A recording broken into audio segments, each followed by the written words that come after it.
Magandang umaga sa lahat. Ngayong umaga babasahin po natin ang ika-74 na kabanata ng mga awit at magbabahagi ng salita ay si Pastor Joshua.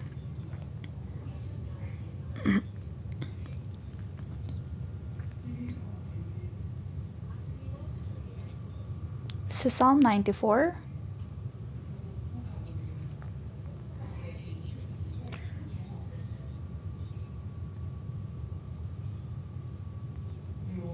bibigyan po natin ito ng pamagat na magpagtawag sa Diyos.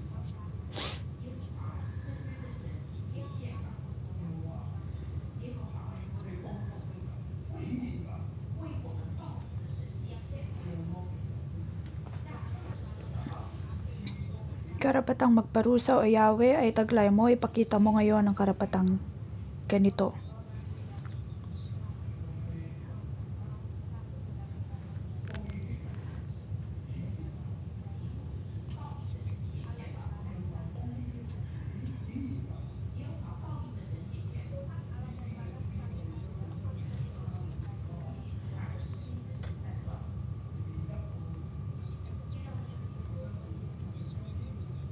Mayroon pong tatlong talata para po dito. Una ay verse 1 to 7. Naniniwala po ako na ito ay mga salita na nais sabihin ng Diyos sa atin ngayon.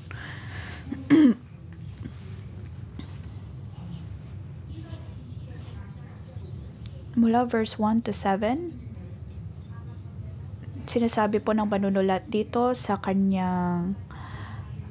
mga nagbabasa na ang Diyos ay Diyos na may karapatang magparusa.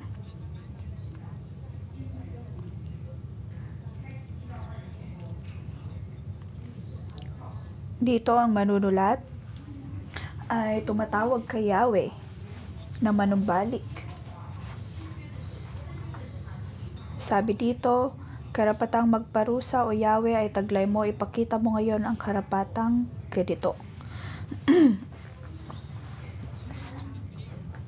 Sa English ay ginamit po ang shine forth.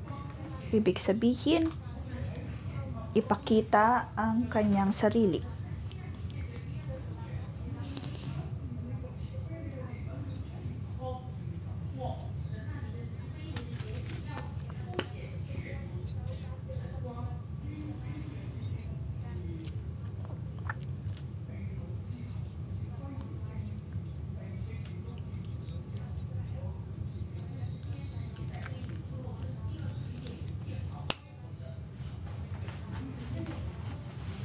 Ang awit na ito ay naisulat matapos ang pagkakadakip ng mga Hudyo mula sa Babylon. At ang mga Hudyo nung araw ay humaharap ng panlulupig ng kanilang mga kaaway.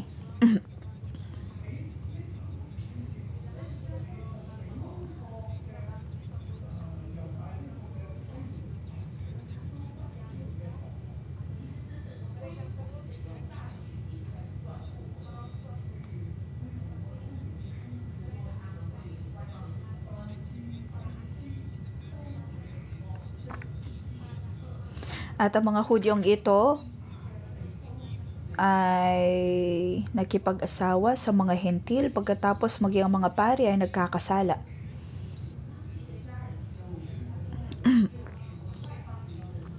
At sila ay naninirahan sa mga templo na para bang kanila ang mga templong iyon pagkatapos ay nakipag-asawa sa mga hentil. At ito ay naging isang malaking problema sa Israel.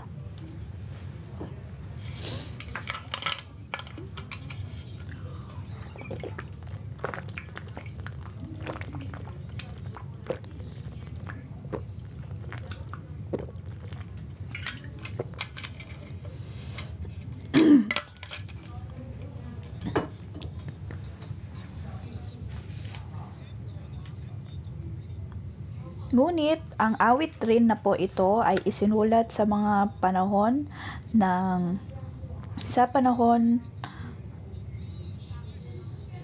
ang mga Israelita ay nanalangin sa Diyos na sana'y ipakita niya ang kanyang kadakilaan.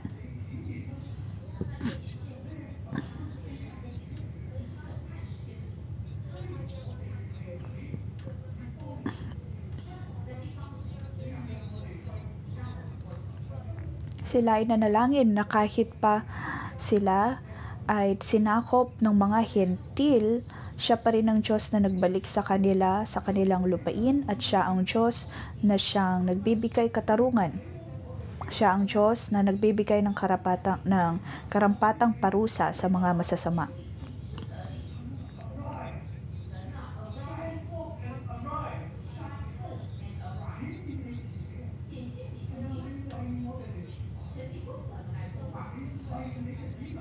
Ipinapanalangin ng mga taga-Israel na naway magningning ang Diyos, magningning ang kanyang kadakilaan at ang kanyang katarungan. Nais nilang makita ang katuwiran ng Diyos, ang kanyang kapangyarihan, lalo na sa pagprotekta sa kanila.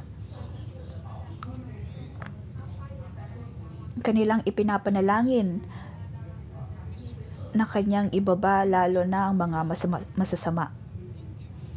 Ito ay kanilang panalangin dahil sa paghihirap na kanilang nararanasan.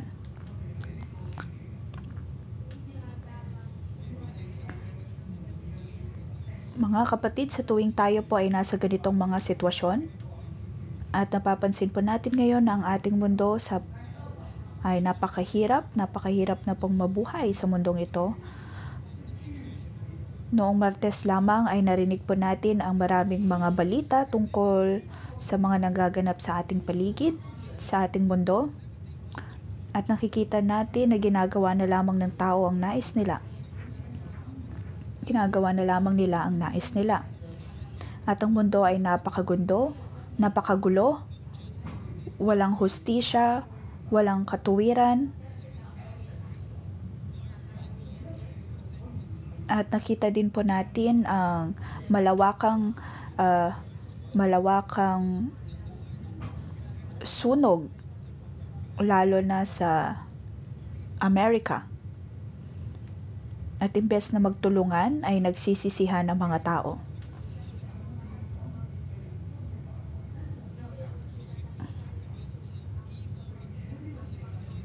Hindi po natin pag-uusapan ng politika, ngunit nakikita po natin kung gaano kasama ang puso ng tao. Napakarami na pong mga kalamidad sa mundo.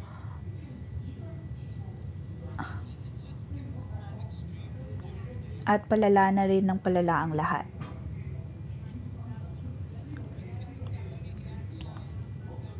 At kung walang pagkakaisa ng mga bawat namamahala sa buong mundo, paniguradong lalala lang din ng lalala ang sitwasyon ng buong mundo. Mahalaga para sa lahat na magkaroon ng pagkakaisa upang magkaroon ng kapayapaan at magkaroon ng kaayusan. At hindi lamang po dapat tayo nakatingin sa ating mga sarili.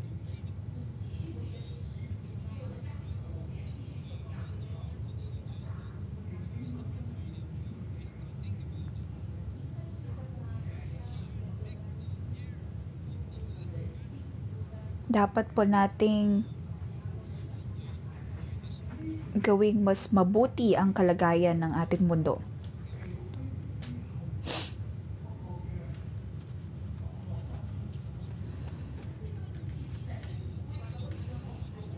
Kahit na ang awit na ito ay isinulat pagkatapos ng pagkakadakip ng mga Israelita at ng kanilang pagbabalik sa Jerusalem,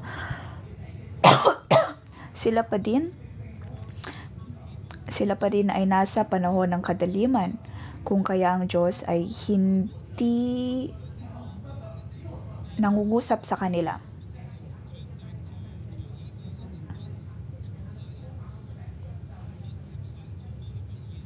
Ang Diyos ay nanahimik ng kung ilang taon. Nanahimik ng 400 taon.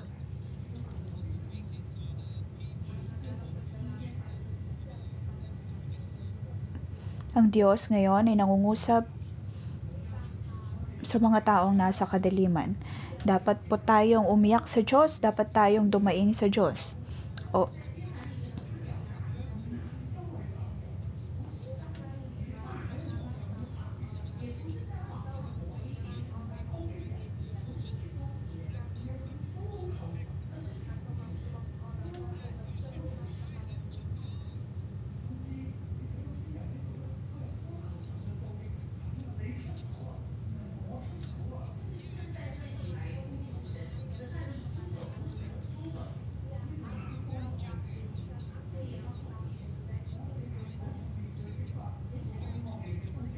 Makikita natin dito na ang manunulat ay dumulog sa Diyos sa kanya nanalangin.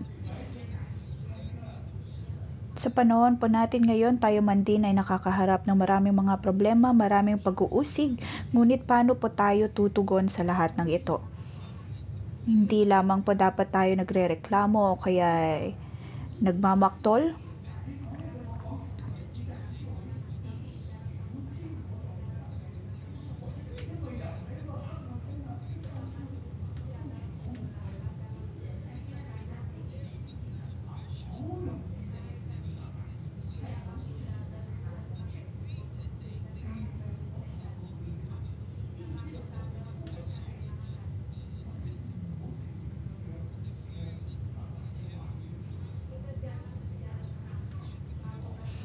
Dapat po tayong maging maingat na huwag magamit ng kaaway. Na huwag magamit ng kaaway para sa mas malaki pang gulo. Tulad po sa ating Fortress Prayer Meeting, tayo ay laging dumudulog sa Diyos, tayo ay laging dumadaing sa Kanya dahil alam natin na ang Diyos ay nakikinig sa atin. Pagkatapos, ang manunulat ay nagpatuloy sa verse 3, hanggang kailan kaya Yahweh magagalak ang masama? Hanggang kailan ibabantog ang kanilang mga gawa?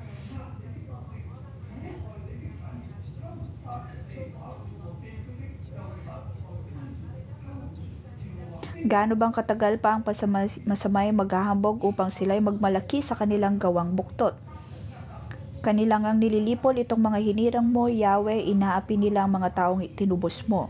Ang mga ulila, balot, mamayan ng ibang bansa, pinapatay nila ito at kanilang pinupuksa. Madalas na sinasabi, hindi kami pansin ni Yahweh, hindi kami nakikita ni pansin ng Diyos ni Jacob.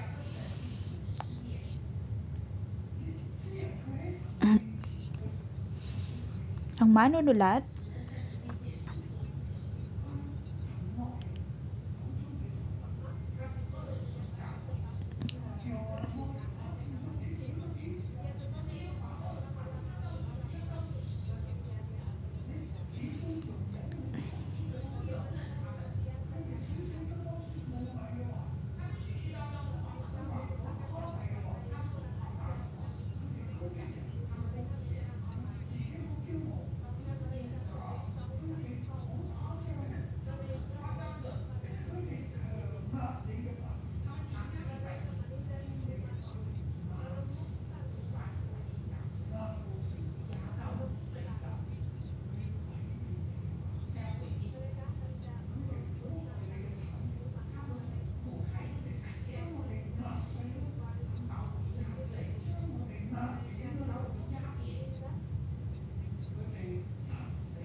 dito nabanggit ang paghihirap na ginagawa sa mga ulila, sa mga balo at mamamayan ng Israel.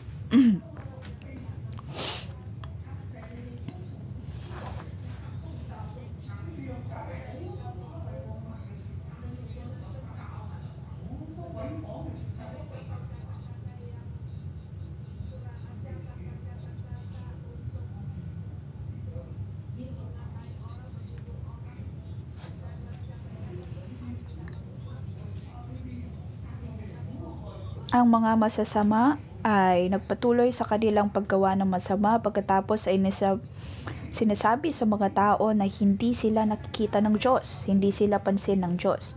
Ngunit ang totoo nito ay nakikita ng Diyos ang lahat. At sa verse 7, madalas na sinasabi, hindi kami pansin ni Yahweh, hindi kami nakikita ni pansin ng Diyos ni Jacob.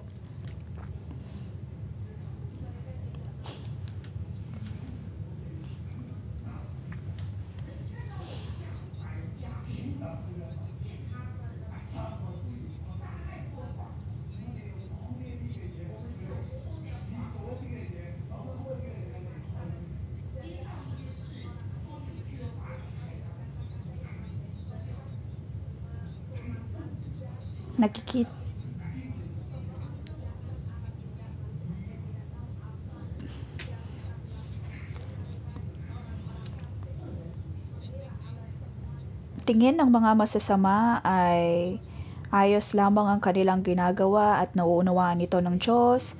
Pagkatapos ay hindi niya ito nakikita, ngunit ang totoo nito ay ang lahat ay nakikita ng Diyos.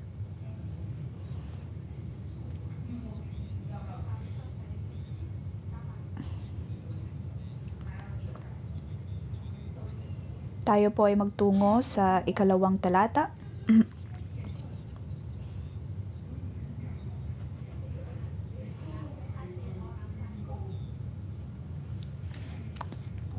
Ito po ay para itama ang mga masasama, pagkatapos ay bigyang kalakasan ang mga makatwiran.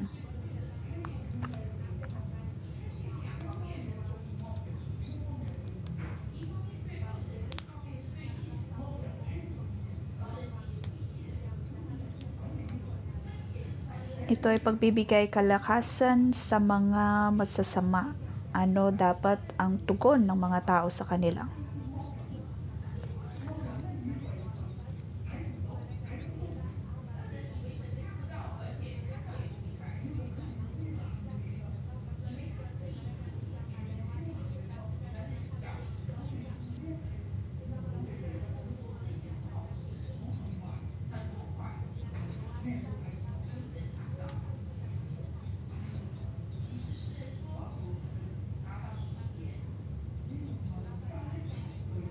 Sinasabi po ng manunulat dito sa verse 8, unawain ninyo bayan kayong kulang ang isipan, hanggang kailan pa durunong kayong mga taong mangmang.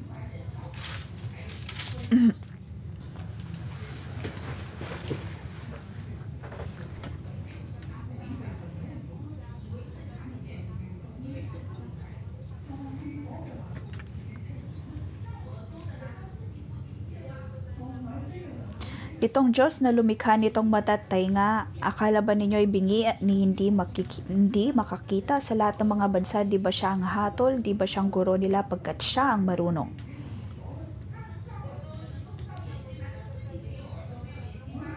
Kung ang Diyos ay nakakalikha ng mga mata at tainga, paanong wala siyang mata para makakita o kaya tainga para makarinig? Batid ni Yahweh mga plano nating baluktot, katulad lang ng hininga madaling malagot.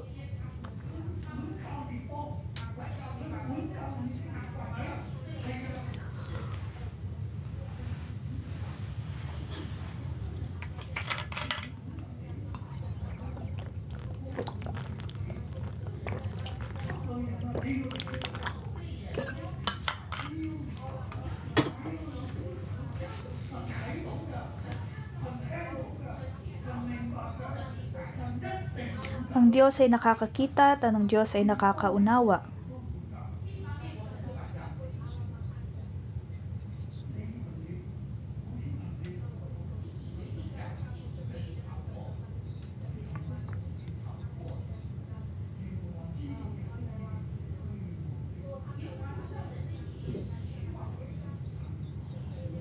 Alam ng Diyos ang lahat ng naiisip ng tao. Alam ng Diyos ang lahat ng pinaplano ng tao.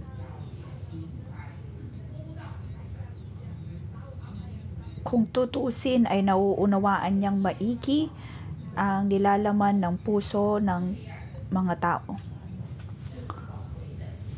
Nakikita ng Diyos kung ang puso at isip ng tao ay puno ng kadiliman. Kaya dapat po tayong maging maingat. Alam ng Diyos ang lahat ng iyong ginagawa.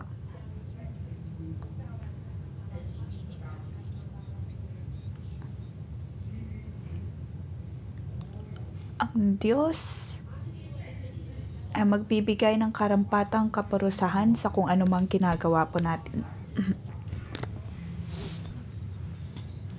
Dito, si Yahweh ay nangungusap sa lahat ng mga mangmang. Ang mga mangmang ay ang mga taong walang Diyos sa puso. Pag-aakala nila ay patay ang Diyos, pag-aakala nila ay bingi ang Diyos, pag-aakala nila ay bulag ang Diyos at wala siyang gagawin sa kahit anumang bagay na nangyayari sa mundo. Ngunit ang totoo nito, ang Diyos ay kumikilos. Kahit na puno ng kadiliman sa mundo, siya ay patuloy pa rin sa pagkilos. Kahit na napakaraming mga kalamidad, maraming kaguluhan maging sa politika, at kahit na mga bansa ay naglalaban-laban, kahit na ang pinansyal na aspeto ng mundo ay naghihirap na at nahihirapan, ang Diyos ay naroon pa rin na nakikita ang lahat. Siya ay Diyos na nagbibigay ng kapurasahan. Akala mo ang Diyos ay hindi kumikilos?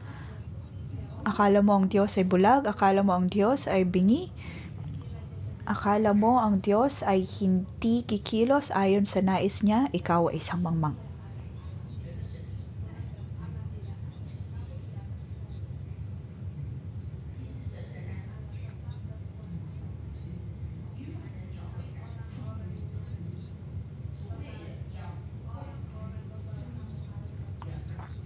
Kaya kayong mga mangmang ay dapat na manumbalik sa Diyos, dapat na maniwala sa Kanya.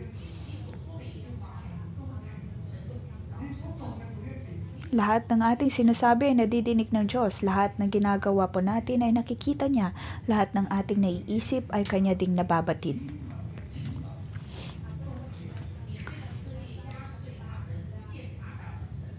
Dito sinasabihan ng Diyos ang lahat ng nangaaway sa Israel na nakikita niya ang lahat ng kanilang ginagawa laban sa Israel. Kung ikaw ay ganitong uri din ng mangmang, dapat nang na tayo ay manumbalik sa Diyos at magsisi sa ating kasalanan.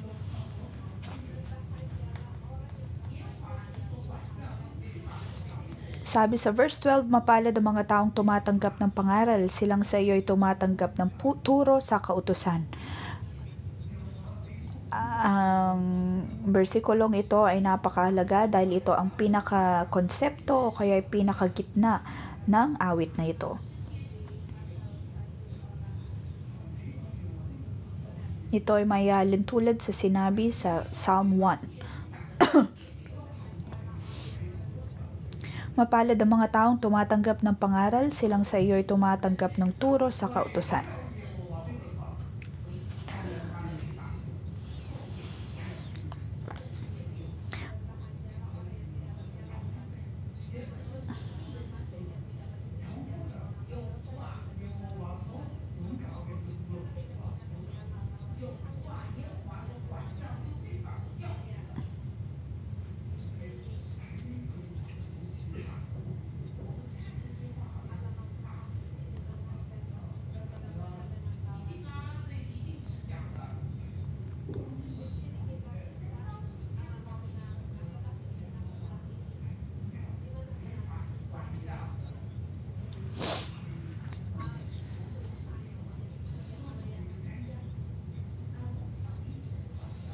Dapat po tayong makinig sa salita ng Diyos, makinig sa kung anong sinasabi niya.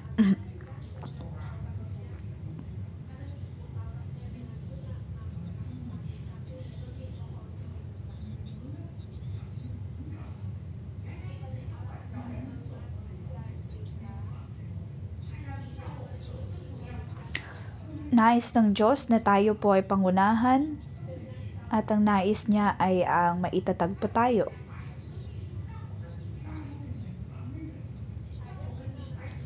At nais niya ding gamitin ang puno ng buhay upang maunawaan ang kanyang kalooban.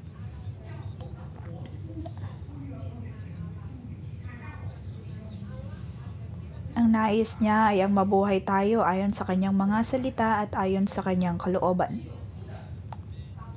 Kung kaya naman sinabi po dito na mapalad ang mga taong tumatanggap ng pangaral at katuruan ng Diyos. Tayo po ay nabubuhay ayon sa puno ng buhay, ayon sa itinuturo ng Diyos.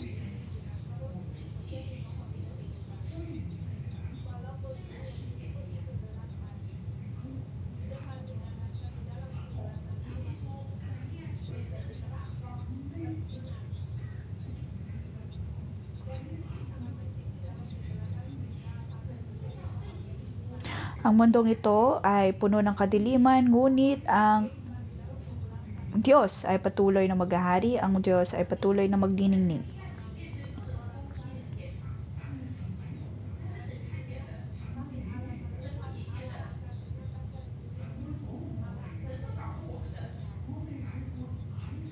Ang Diyos ay magpapakita sa ating buhay at siya ang magproprotekta sa atin. Dapat po tayong mabuhay ayon sa kanyang mga salita.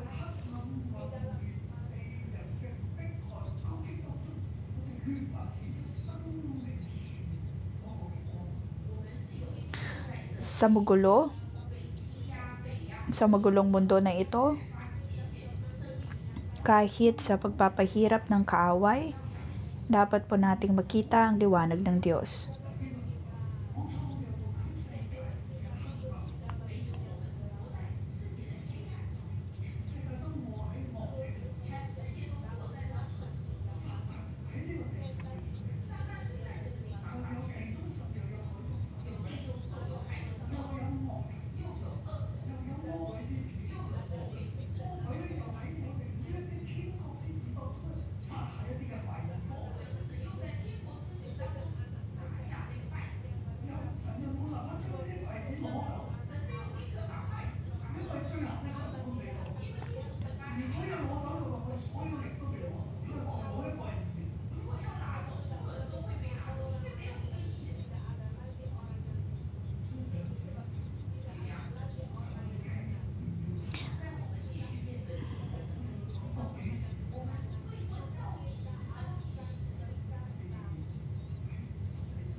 Kung tutusin, tayo po ay nabuhay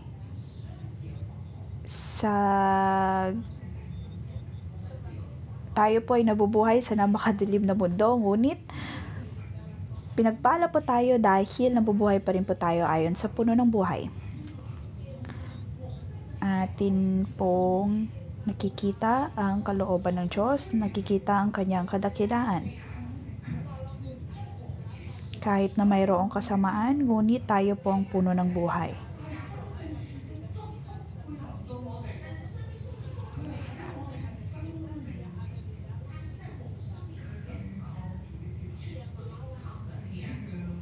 Ang puno ng buhay ay dapat pong nasa ating mga buhay upang labanan ang masama.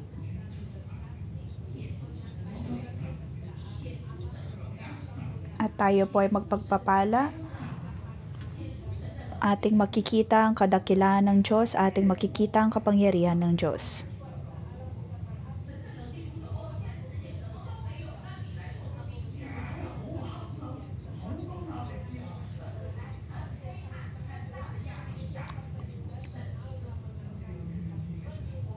Ang kapangyarihan ng Diyos ay laging narito.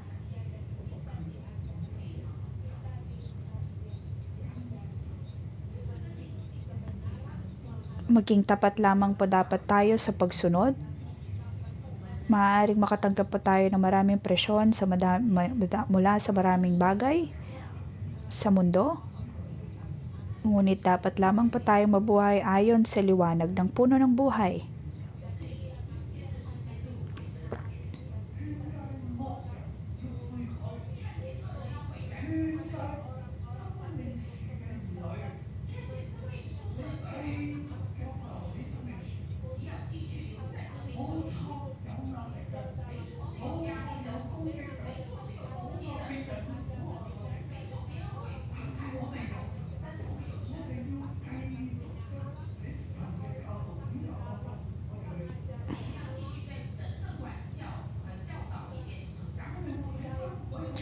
Dapat po tayong magpatuloy na mamuhay ayon sa pagdidisiplina at salita ng Diyos.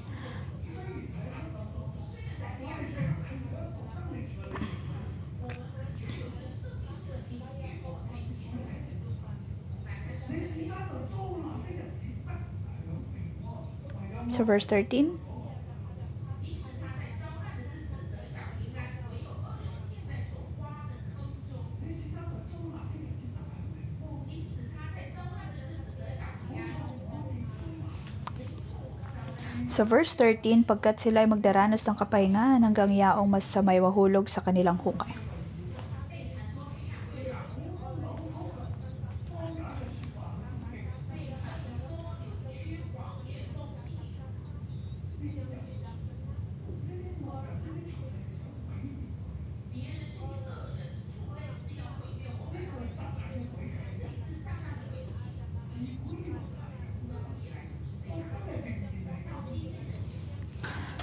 Mula nung una hanggang ngayon ay pareho pa rin ang bagay na ating nararanasan.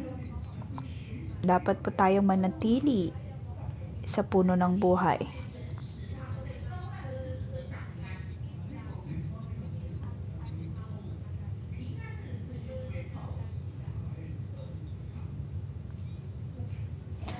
Ang salitang kapayapaan ay nangangahulugan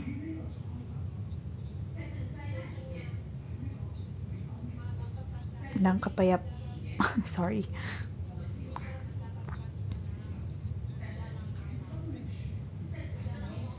Tayo po ay makakapanatili sa presensya ng Diyos. Sa puno ng buhay, maibibigyan po tayo ng pagkakataon na makapagpahinga.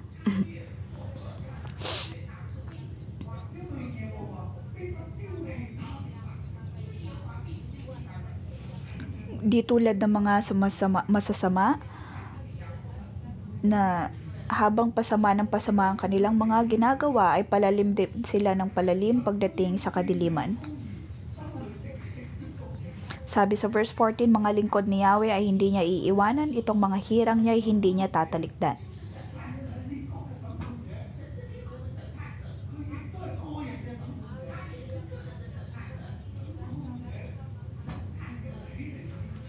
Ang Diyos ng mga bansa at siya ay magpapakita. Ang kanyang kadakilaan ay makikita ng lahat ng mga bansa.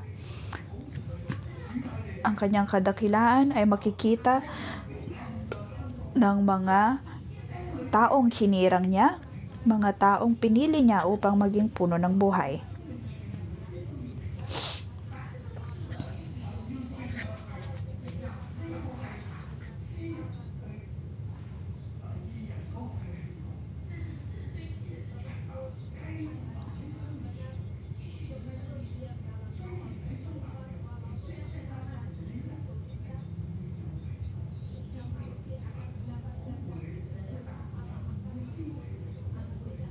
Kahit na napakaraming mga kaguluhan sa mundo, hindi po tayo papabayaan ng Diyos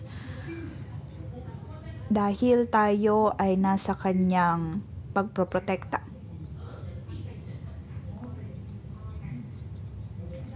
Di tulad ng mga masama na sila ay paparusahan ng Diyos, kung kaya naman dapat po tayo manatili sa pagsunod sa Panginoon.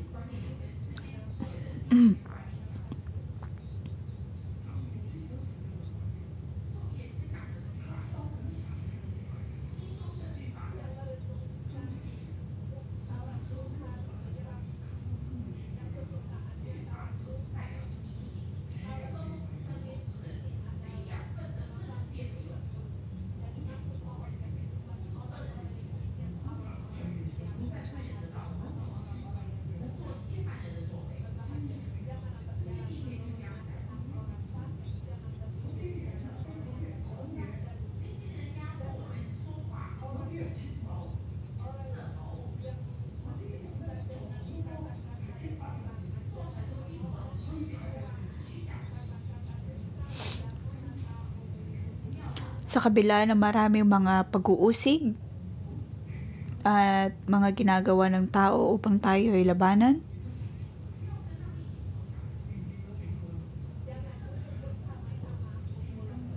ang lahat ng ito ay nakikita ng Diyos at tayo ay kanyang tutulungan. Kaya sa tuwing tayo pa inuusig ng mga tao, hindi na po dapat natin sila pinapakialaman. Manatili lamang po tayo sa pagtindig sa kung anong tama at makatwiran.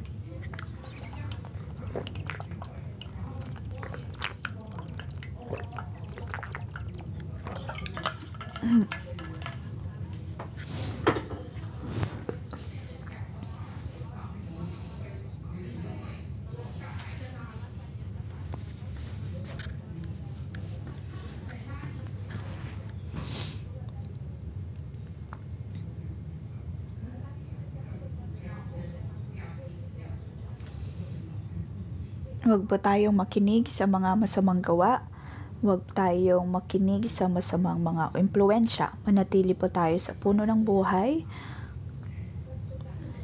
at dapat lamang po nating pagbulay-bulayan ang mga salita ng Diyos. At tayo man din ay lalago bilang puno ng buhay na itinanam ng Diyos sa tubig ng buhay. At ang ating pong mga dahon ay hindi malalanta. Ang lahat ng ating gagawin ay mapagpapala. Tayo po ay magkakaroon ng kapayapaan, ng kaunlaran.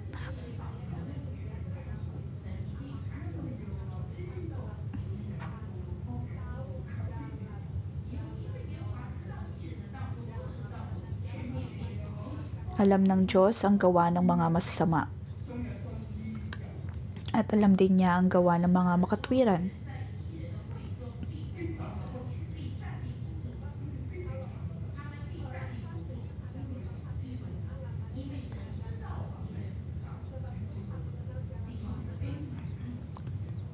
Alam ng Diyos kung sino ang mga makatwiran. Mga kapatid, nais ng Diyos na mangusap po sa ating lahat at bigyan tayong kalakasan na manatili sa puno ng buhay.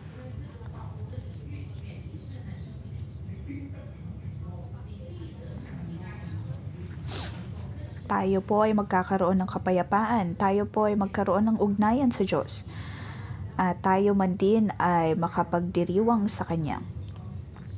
Pumunta po tayo sa 3 talata, verse 16 hanggang 23. Ito po ay tungkol sa isang katotohanan. Totoo na tayo ay nasa paghihirap ngayon, ngunit tayo pa din ay dapat na magpasalamat.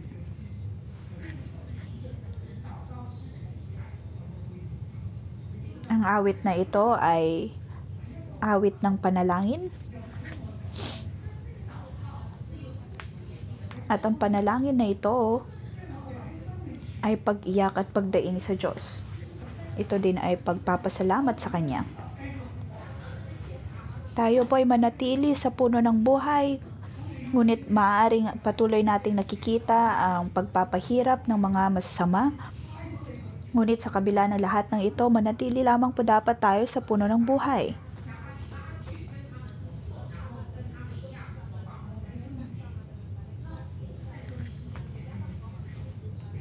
Tayo po ay nasa puno ng buhay.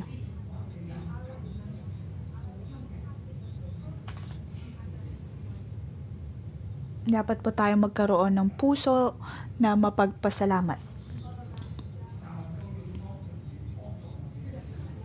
Kahit ng mga masama ay nilikha din ng Diyos at kaya niya din gamitin ang mga lahat ang mga ito.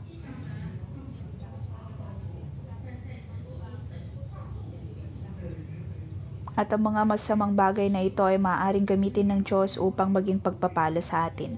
So verse 16 hanggang 23, sino kayang kakampi ko sa pagbaka sa masama? Sino ngayon ang babaka sa masama nilang gawa? Verse 16. Tayo po ay inuusig.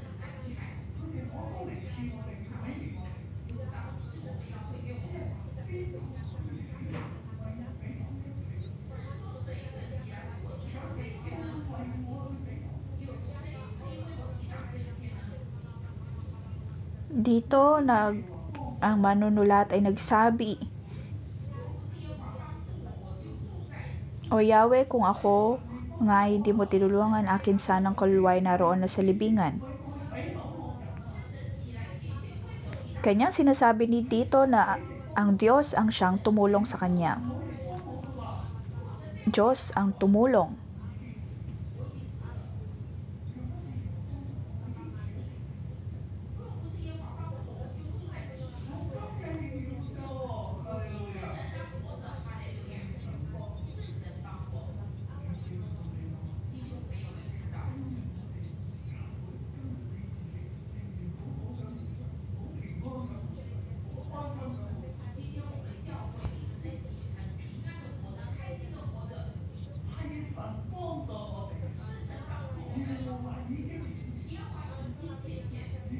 Na ang lahat ay dahil sa tulong ng Diyos.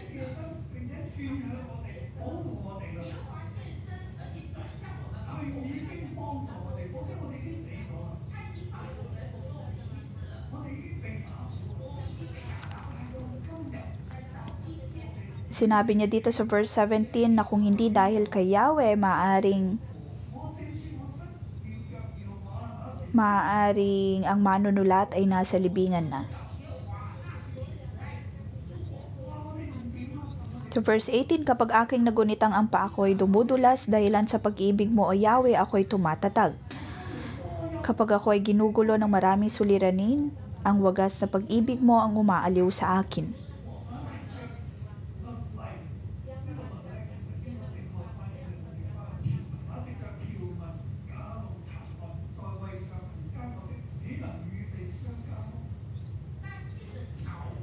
Verse 20, sa iyo ba ay papanig mga hukom na masama na ang laging kapasyahay ang hatol na hindi tama? Sama-sama silang lagit ang matuwid ang kalaban, ang hatol sa walang sala ay hatol na kamatayan.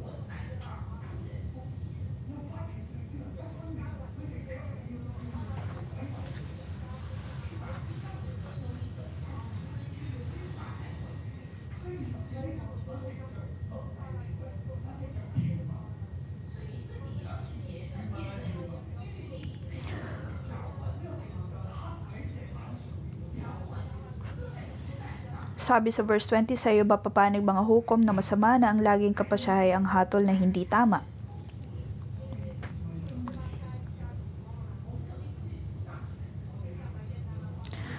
Bilang tayo ay kabilang sa puno ng buhay, atin din pong isinasabuhay ang salita ng Diyos.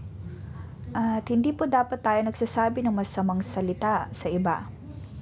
Dahil sa tuwing tayo ay inuusig ng iba, Diyos ang siya pong poprotekta sa atin. Diyos ang siyang magbibigay kapayapaan sa atin. Naway magkaroon ng Diyos ng habag at biyaya sa atin. Verse 21, sama-sama silang lagi ang matuwid ang kalaban, ang hatol sa walang sala ay hatol na kamatayan.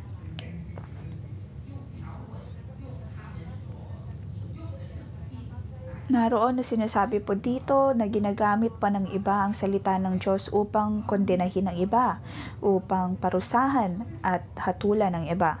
Ngunit sa verse 22, ikaw Yahweh ang sa akin nagtatanggol, ikaw na aking Diyos ang matibay na kanlungan.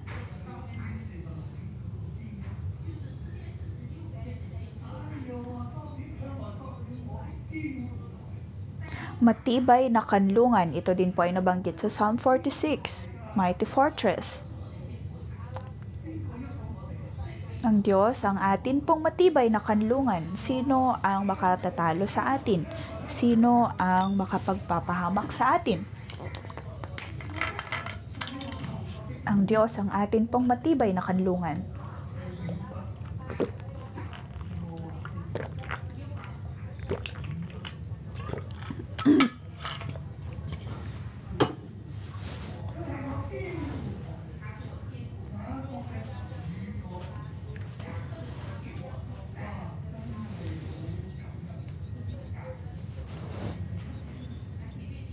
Ako ay nagpapasalamat sa Diyos.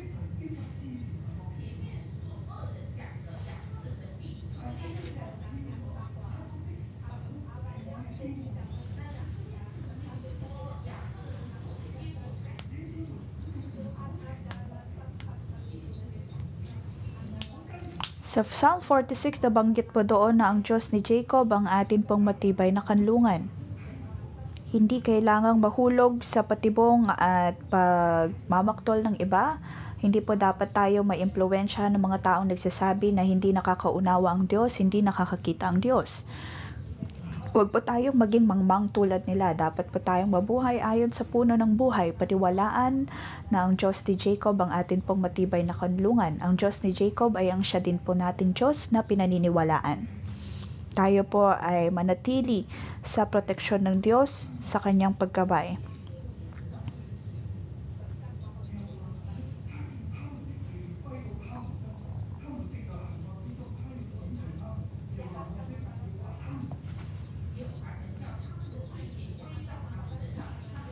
Verse 23, sa masamang gawa nila ay Diyos ang gaganti, lilipulin niyang lahat, pagkat sila ay di mabuti, ang wawasak sa kanila ay ang Diyos na si Yahweh. Tayo po ay mabuhay sa puno ng buhay, tayo ay manatili at maghintay sa Diyos, siya ay kikilos. Ang lahat ay ayon sa kanyang kalooban, ayon sa kanyang panuntunan. At ang mga masasama ay mapaparusahan.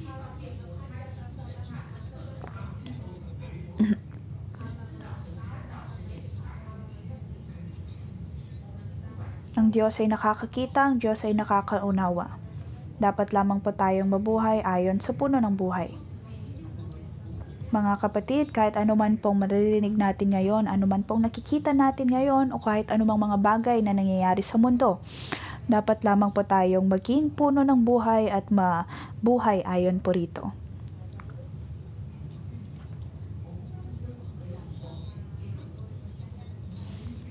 Ako ay patuloy nangungusap sa aking mga disipulo, kahit ano pa mang sabihin ng iba, kahit ano pa mang gawin ng iba sa atin,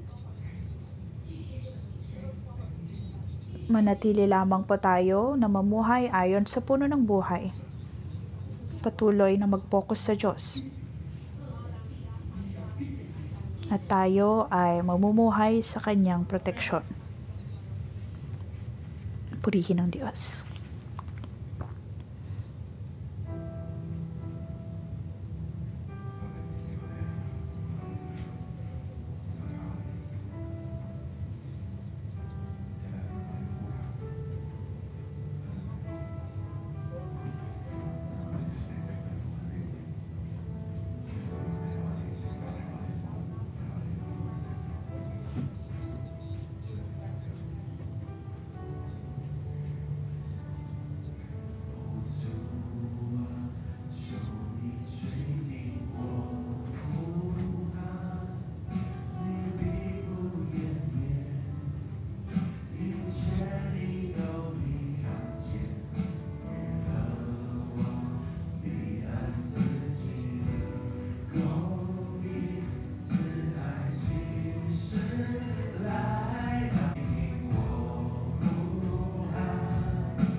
Panginoon, kami ay umaasa sa iyo. Kahit na kami ay puno ng kalaliman at aming nakikita ang aming mga kaaway, Panginoon, kami ay dumadaing at umiiyak sa iyo.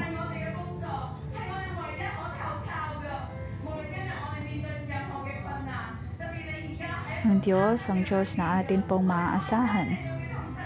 Kahit anuman pong mga problema na ating mahaharap, tayo po ay dumaing sa Diyos.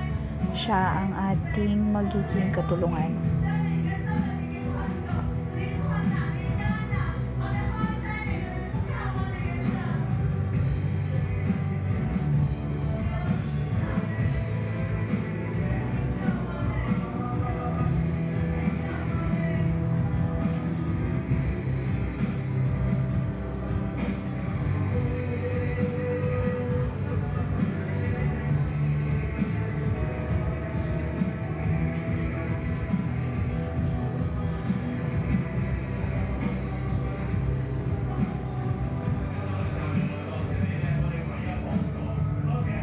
Panginoon, pinupuri ka namin at pinapasalamatan. Ikaw lamang ang Diyos na siyang makatutulong sa amin.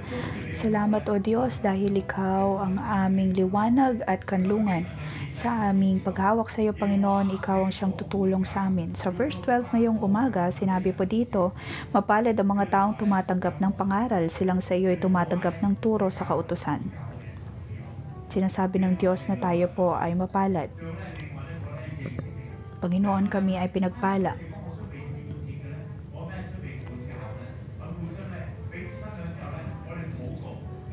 Maaari po tayong humanap ng kapareha at sa kanila ay naway tulungan po tayo ng Diyos. Tulungan ng Diyos.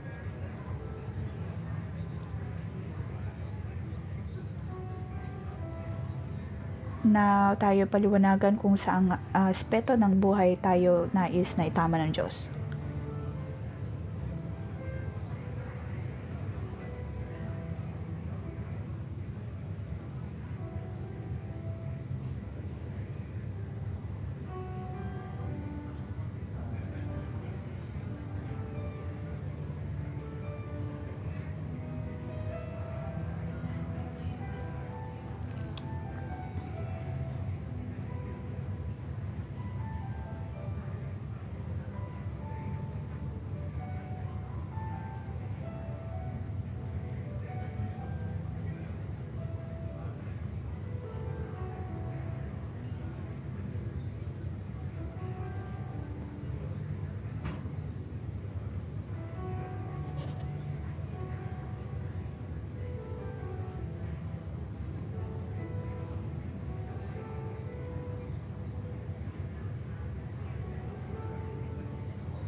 Panginoon, pinupuri ka namin at pinapasalamatan. Namit mo ang iyong mga salita, O Diyos, upang kami disiplinahin.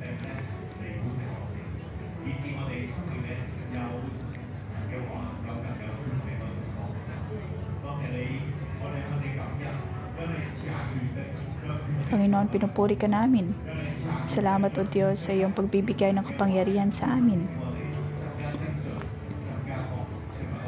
At iyong ginamit, O Diyos, maging ang mga otoridad na pinagpala mo kami upang kami ay itama.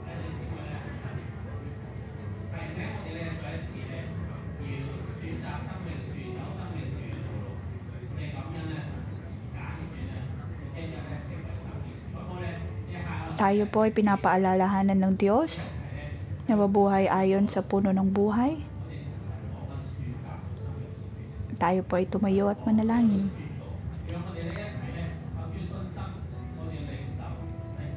Piliin po nating maging puno ng buhay.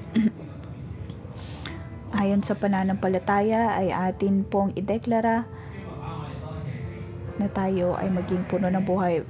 Diyos amang nasa langit, pinapasalamatan ka namin sa iyong paglalagay sa 611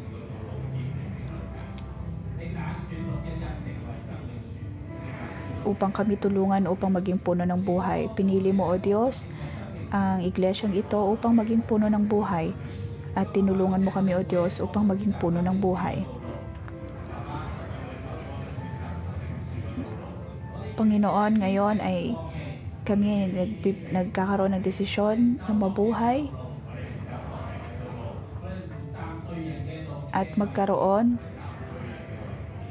ng buhay na makatuwiran at ayon sa puno ng buhay. Hindi kami lalakad sa posisyon na masama, hindi magsasabi ng mga bagay na masama. At ang aming puso ay patuloy na masusunod sa iyo.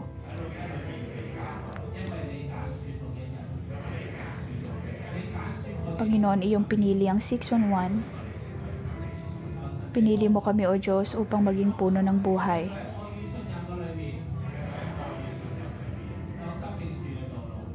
Tulungan mo kami, O Diyos, na patuloy na mabuhay ayon sa kalooban mo. Maraming salamat, O Diyos. Sa ngalan ni Jesus.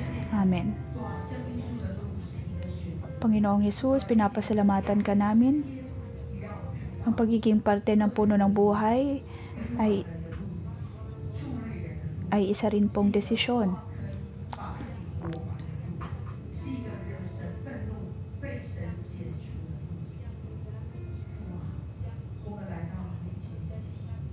Panginoon, salamat, O Diyos, at kami ay dumudulog sa iyo. Maraming salamat sa iyong pagpapakita sa amin ng daan tungo sa katuwiran at maging pagpapakita, O Diyos, ng daan ng kasamaan. Tulad ng panalangin ni Eben, naway ang lahat po sa amin ay pipiliing mabuhay ayon sa puno ng buhay at pipiliing sumunod sa iyo. Pipiliin, O Diyos, na hindi magsabi ng masama, pagkus ay mabuhay ayon sa iyong mga salita. Diyos amang nasa langit, tulungan mo kami.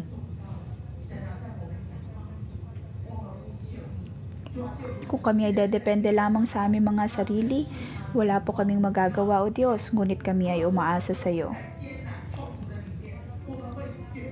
Panginoon, kami ay dumadaing sa iyo. Napakarami mga problema ang maaaring umakaapekto sa amin.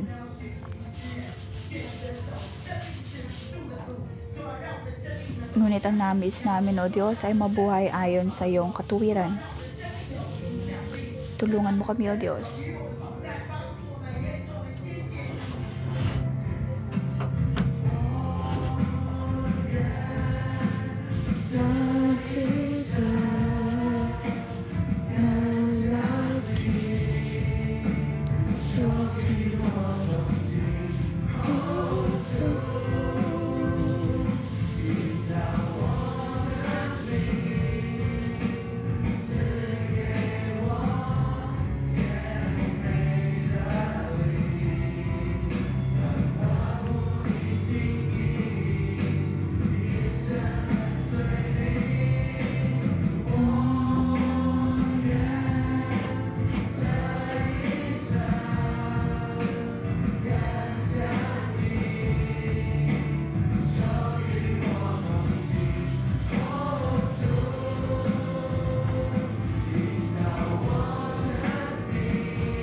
Verse 15. Mababalik sa matuwid ang ganap na katarungan, diwang ito ang susundin ng tapat ang pamumuhay.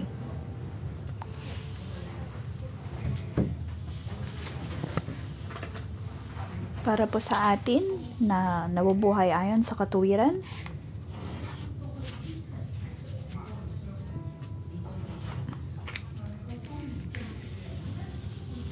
naroon na kayo ay aasa sa salita ng Diyos.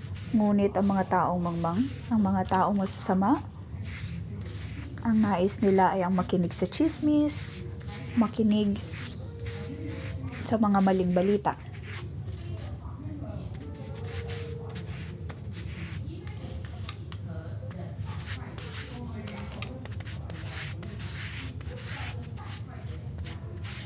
Dahil ang mga maling balita na ito ang siyang pumupuno sa mga taong ganitong uri ng tao, Kaya para sa mga taong hindi matuwid, sila ay mas makikinig sa mga maling balita. Ngunit mga kapatid, sa lugar na ito,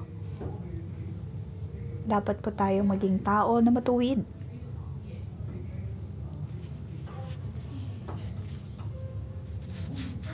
Hindi po dapat tayo manatili sa mga website na puno ng mga maling balita, mga baluktot na balita.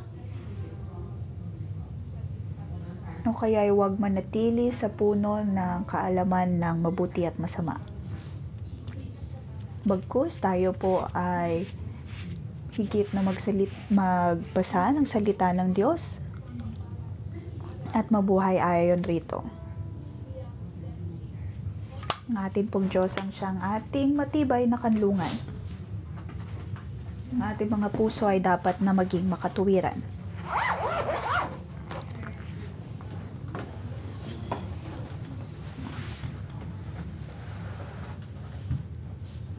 Ipikit po natin ang ating mga mata, tayo manalangin.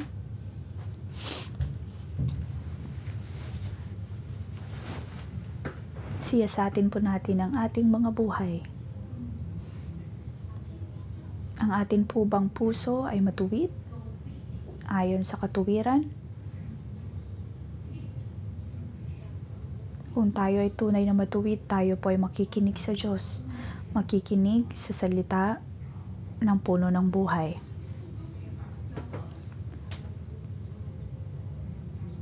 Gagamitin ng Diyos ang puno ng buhay upang tayo ay turuan. Nais niya po tayong mapagpala. Nais ng Diyos na tayo ay bigyang proteksyon. Nais ng Diyos na gawin po natin siyang kanlungan. Atin pong itaas ang ating mga kamay at sabihin sa Diyos,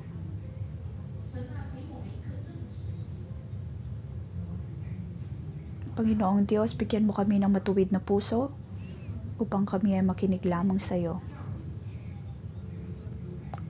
Ayaw namin, O Diyos, na maging baluktot din ang aming pag-iisip at maging ang aming mga puso. Tulungan mo kami, O Diyos, na magsaya lamang sa iyong katotohanan at sa iyong katarungan. Naway mapuno kami, O Diyos, ng iyong pag-ibig. Ayaw po namin, O Diyos, na maging mangmang. Ayaw namin, O Diyos, na maging walang kapik-pakinabang. Nais namin, O Diyos, na maging uri ng tao na namumuhay ayon sa puno ng buhay. Panginoon, naway ipakita mo ang liwanag ng puno ng buhay. Tulungan mo kami, O Diyos, at kami ay iyong ilagtas sa ngalan ni Jesus. Amen. Sa ngalan ng Panginoong Jesus, aking pinagpapalang bawat isa. Ang pagpapala ng puno ng buhay ay inyong matatanggap. Lahat ng inyong ginagawa ay mapagtatagumpay at kayo ay mapagpapala ng lubusan. Ang iyong mga dahon ay hindi malalanta. Ang lahat ng dumadating sa iyong buhay ay magiging tulad din ng puno ng buhay na magbibigay kagalingan sa mga tao at magdadala sa mga taong ito upang purihin siya at pasalamatan siya. Naway palakasin ng Diyos ang lahat ng inyong ginagawa. Naway kayo ay itatag ng Diyos ayon sa kanyang kalooban. Para sa mga taong handang makinig sa Diyos at siyang itinataas,